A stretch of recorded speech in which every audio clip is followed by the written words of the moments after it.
In this lecture, you will learn the impact of number of backlinks to a website and its search engine ranking. Let's start with 2015 research data. Forget all the numbers, just concentrate on the graph alone.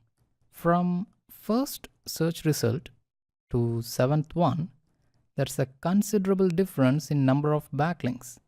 But from 8th one to 30th one, almost all of them have similar number of backlinks.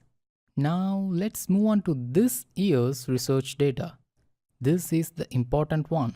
Here, solid line denotes desktop search rankings and dotted line denotes mobile search rankings. As said before, the absolute number of backlinks doesn't matter. That's why it's mentioned in percent in y-axis.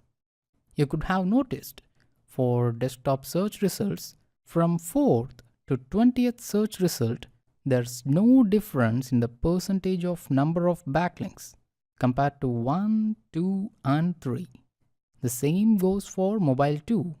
But a small difference in case of mobile is the difference between second and third search ranking is comparatively prominent than desktop search rankings. Total number of backlinks to a domain equal to number of do-follow links plus number of no-follow links to that domain. So let's verify the above concept with these two graphs too.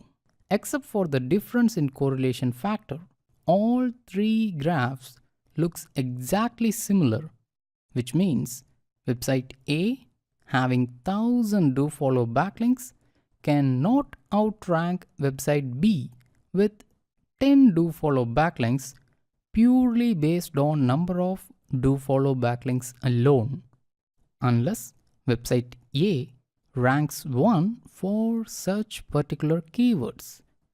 If both website A and B ranks below the third search result, then the number of do-follow or no-follow backlinks doesn't matter at all. But if your website is not in the first 30 search results for any relevant keyword, then getting a few authentic do-follow links would boost your search ranking from nowhere to top 30 search results. Now, let me make a small change to the previous example.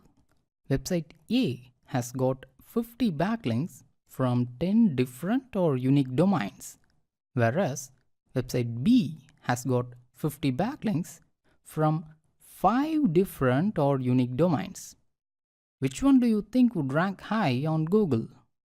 Let's see the answer in the next lecture.